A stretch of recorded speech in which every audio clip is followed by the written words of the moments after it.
Bonjour à tous et bienvenue sur la Tribune Coruscante pour cette nouvelle vidéo de review dans laquelle je vais vous parler du roman La Chute de l'Étoile ou The Fallen Star écrit par Claudia Gray. Comme d'habitude, je ferai une première partie sans spoilers dans laquelle je vous décrirai mon avis global sur le roman et bien évidemment ce sera suivi d'une partie avec spoil dans laquelle je pourrai revenir en détail sur l'intrigue, en tout cas sur plein de choses que j'ai envie de noter par rapport à ce nouveau roman de la Haute République. Il faut savoir qu'il s'agit du troisième roman adulte de la Haute République et qu'il fait partie de la vague 3 qu'on a initiée la dernière fois dans la précédente review dédiée à la Haute République avec Mission Catastrophe. Cette fois-ci, c'est Claudia Gray qui revient pour faire le roman adulte. Le précédent roman adulte, c'était Cavan Scott et avant encore, c'était Charles Saul. Claudia Gray, pour l'instant, avait écrit Into the Dark, que j'avais beaucoup aimé. Pour ce qui est de mon avis global sur La Chute de l'Étoile, je l'ai trouvé vraiment très bien. Ça fait une bonne conclusion de trilogie à cette Haute République, parce qu'il faut quand même penser que les romans adultes, ça reste un petit peu le cœur, avec le comics adulte peut-être. Mais vraiment, c'est le centre, on va dire, de l'histoire de la Haute République. C'est là où les faits les plus importants se passent. Et en ça, je trouve que ça fait une très bonne conclusion. Même si en soi, c'est pas la fin de l'histoire de la Haute République, on aura la phase 2 qui se passe 150 ans avant, on aura aussi la phase 3 qui se passera après, donc ceci. Ce qui fait que là, on a une bonne conclusion à cette trilogie-là, mais j'ai tellement hâte de voir la suite, voir ce qui va se passer, parce que là, franchement, le contexte qui est posé à la fin de ce roman-là, et avec les autres œuvres de la vague 3, mais qu'on n'abordera pas encore tout de suite, ça promet une phase 3 très intéressante, puisque bon, va bien falloir attendre que la phase 2 soit terminée avant qu'on ait la suite de tout ça. Ça va être un petit peu compliqué d'ailleurs, même si je pense que la phase 2 sera intéressante toutefois. Et du coup, c'est vrai que j'ai vraiment très hâte de voir ce qui va se passer suite à ce qui nous est exposé là-dedans, et aussi dans Eye of the Storm par exemple. Mais comme je le disais, on va pas en parler ici. Une des lignes de promotion de la vague 3 de la phase 1, c'était vraiment qui va mourir, qui va périr pendant ce roman-là. Disons que c'était pas un simple effet de manche pour de la promotion. Il y a vraiment beaucoup de morts, plus que ce que je pensais vraiment. Et c'est atroce d'ailleurs quand on voit certains personnages qu'on a beaucoup appréciés, qui font partie de cette liste-là. Mais je ne détaillerai pas bien évidemment qui est mort et qui n'est pas mort dans cette première partie sans spoilers. Mais sachez qu'il y a un côté vraiment très final, il y a des morts, c'est sérieux, et voilà. Même s'il y a quand même pas mal de passages assez drôles, avec certains personnages assez inattendus. Je ne vais pas révéler qui est présent dans ce livre, mais je trouve qu'il y a un petit côté, ça c'est le point fort et le point faible en même temps de la Haute République, je trouve. On a une symbiose, une façon d'écrire la Haute République qui est très intéressante quand on lit tout, mais je crains que pour certaines personnes qui n'auraient pas lu par exemple d'autres romans ou d'autres comics, ils soient un petit peu perdus, on leur parle de choses qui nous ont été exposées dans d'autres œuvres, donc si on les a lues, il n'y a pas de problème. Mais disons qu'on présente sommairement certains aspects, on a des personnages qui n'ont jamais été évoqués dans les romans adultes qui débarquent dans La Chute de l'Étoile. J'ai été complètement ravi de les revoir, il n'y a pas de problème, mais disons que pour un public qui n'aura lu par exemple que les romans adultes, il va y avoir beaucoup de manques et beaucoup de choses à combler par la suite. C'est peut-être une invitation à découvrir le reste de la Haute République, mais il avait quand même été dit qu'on pouvait lire par exemple que les romans adultes, que les comics adultes. Oui et non, mais comme je disais, c'est un défaut qui est une qualité. C'est un peu compliqué comme truc, parce que vraiment le côté très... tout se complète en fait dans la Haute République, et ça c'est très cool, c'est très intéressant. Quand on lit tout, c'est vraiment... c'est une bonne récompense quoi, d'avoir tout lu. On a vraiment les tenants, les aboutissants de plein de choses, on voit le développement de tous les personnages, c'est vraiment très cool. Mais si on lit pas tout, il peut y avoir certains manques et certaines choses qui débarquent un petit peu à l'improviste. C'est une crainte que j'ai pour les lecteurs qui n'auraient pas tout lu, mais après ils pourraient tout à fait ne pas avoir de problème en lisant ce livre-là. Ça va être très compliqué d'aborder ce livre-là, je pense, dans une partie sans spoil. Je vous recommande vraiment la lecture de La Chute de l'Étoile, surtout si les deux précédents vous ont plu. Et pour ce qui est de l'édition française, faites bien attention. Dans la première impression des romans La Chute de l'Étoile, il manque l'épilogue. Alors l'épilogue, c'est juste 2 pages qui sont à la toute fin du livre. Et Lucille Gallio, directrice de publication chez Pocket, a expliqué pourquoi il y avait eu cette erreur-là dans les romans en français. Je vous mettrai le lien du thread sur Twitter dans la description pour que vous puissiez voir en détail pourquoi. Mais l'épilogue est disponible en ligne, donc si vous ne l'avez pas encore lu, je vous recommande fortement d'aller le consulter. Je pense que ça va être assez compliqué d'en dire plus dans une partie sans spoilers, donc à partir de maintenant, je vais commencer la partie avec spoil. Là, c'est pour ceux qui ont déjà lu le livre ou qui n'en ont pas grand-chose à faire d'être spoilés. Pour commencer la partie avec spoil, je vais commencer avec ce qui n'est pas vraiment un spoiler en soi, mais vu que le livre tourne autour de la destruction du flambeau stellaire, c'est quand même teasé par le titre du livre, par la couverture d'ailleurs qui a été choisie pour l'édition française, qui est une édition collector aux États-Unis si je me souviens bien. On a vraiment affaire à un roman qui est focalisé sur cet événement-là. Ce qui fait qu'un des petits défauts de ce livre-là, c'est qu'on n'a pas vraiment de diversité de lieux. Tout se passe sur le flambeau stellaire. Et disons que pour ceux qui aiment bien la diversité d'endroits, etc., on reste un petit peu toujours au même endroit. Mais après, c'est pas vraiment très très grave parce que là, c'est un événement énorme pour la Haute République et il faut vraiment passer beaucoup de temps dessus parce que c'est quand même quelque chose de très très important. Comme je le disais dans la partie avec spoilers, il y a pas mal de morts quand même parmi les personnages principaux.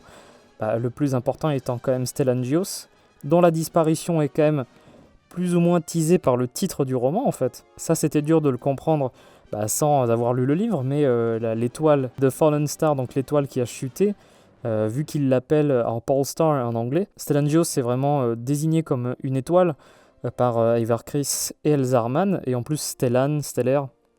Voilà, bon, je pense que vous avez compris. Du coup, il n'y a pas que le flambeau stellaire qui est tombé, il y a aussi Stellan. Et ça a été osé, je trouve, de leur part de faire tuer l'un des personnages principaux, du trio en fait, de personnages principaux. J'avais vraiment peur qu'il y en ait un parmi les trois qui meure. Et du coup, il y en a bien. Je trouve qu'ils ont fait une très jolie mort pour Stellangios. Le fait de se sacrifier comme ça, en fin de livre, du coup, c'était quand même très, très marquant. Et j'avoue qu'en lisant, j'étais quand même assez touché par ce qui se passait. Et c'est quelque chose que j'aurais pas, je pense, envisagé en commençant de lire La Haute République. Je m'attendais pas à m'attacher à certains personnages comme ça. Et la perte de certains a quand même été assez forte, même pour certains qui sont pas forcément très très importants, du style Boryaga. Bon après par contre lui il a disparu, il est pas vraiment mort, ou du moins on sait pas.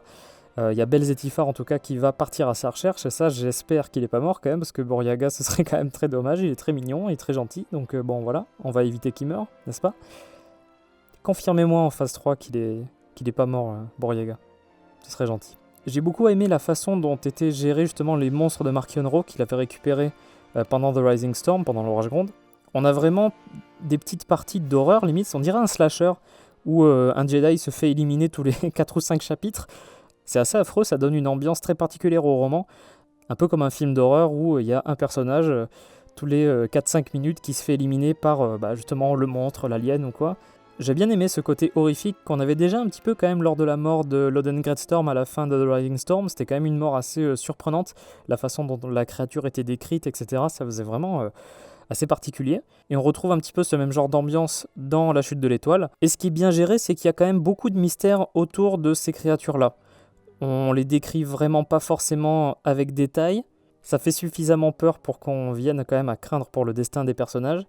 C'est assez bien géré, je trouve, sans perdre le mystère qui rend ces créatures assez cool. J'ai bien aimé le développement des personnages, surtout Elzarman, qui suite à ce qui s'est passé dans The Rising Storm essaye de se contrôler. Il s'est un petit peu coupé de la force pour réfléchir un petit peu à son avenir, j'ai envie de dire. Il finit par se rouvrir à la force, à cause de tout ce qui se passe sur le flambeau stellaire, c'est suffisant comme raison, je pense. Et disons qu'il finit par ressombrer encore, il fait un truc vraiment pas très très propre, hein, avec Chansey Yarrow qui tranche en deux complètement dans un accès de rage. Elzar, il est quand même particulier. C'est ce que nous montre en tout cas La Chute de l'Étoile, encore une fois. Hein, on est toujours sur un personnage assez complexe. J'ai vraiment hâte de voir ce qu'ils vont en faire pour la suite avec ce personnage.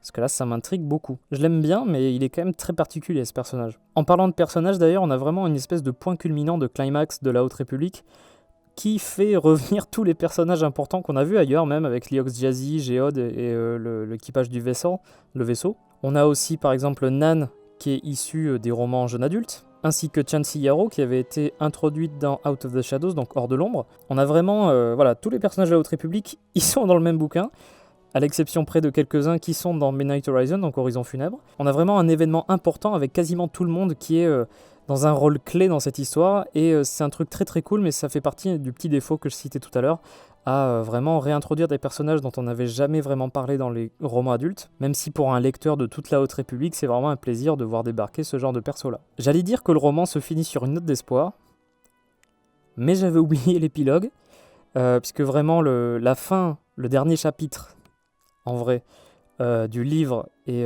vraiment sur une note d'espoir, une note finale d'espoir, malgré tout ce qui s'est passé, malgré la mort de nombreux Jedi, la perte du flambeau stellaire.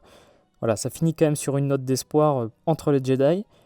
Mais j'avais oublié l'épilogue, puisque l'épilogue, attention à ceux qui ne l'auraient pas lu du coup, puisqu'il n'est pas présent dans certains romans en français, ça nous pose une situation qui est vraiment très très cool, vu que Mark Unruh s'adresse à toute la galaxie, et il conclut son message avec la galaxie est à moi.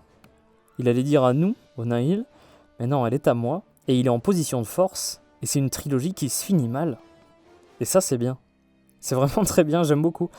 Et j'ai vraiment hâte de voir ce que ça va donner pour la phase 3, comment les Nihil vont se faire vaincre par la République et les Jedi, ou comment justement ils vont provoquer d'une certaine façon la République qu'on a dans la prélogie. J'ai vraiment hâte de voir ce que ça va explorer, et franchement, si je dois faire une rétrospective de la Haute République, bon, j'ai pas fini de traiter la phase 1 en review, mais bon, là c'est quand même une œuvre majeure qu'on a traitée ici aujourd'hui. Si je dois faire vraiment un avis a posteriori de la Haute République dans sa globalité, qu'est-ce que j'aurais aimé voir les 3 romans adultes en film. Je suis certain que ça donnerait des films incroyables, franchement. Et cette petite réflexion-là, ça me fait vraiment penser que la Haute République, ça mérite vraiment d'être lu. C'est un univers assez prenant, en fait. Et je m'attendais pas forcément à ça. J'étais un petit peu, pas réticent non plus, mais bon, j'attendais un petit peu de voir ce que ça allait donner. Mais au final, je suis totalement conquis par la période, par les personnages, par toute l'histoire que ça présente. Et j'ai très hâte de voir comment ça va se poursuivre avec la phase 2 puis la phase 3. Moi, actuellement, par exemple, là, j'ai fini de lire tout ce qui est de la phase 1. J'ai tout lu, j'ai tout fini, et j'ai trouvé ça très très bien dans son ensemble. Mais qu'est-ce que j'ai hâte de voir en octobre, la phase 2 qui va arriver.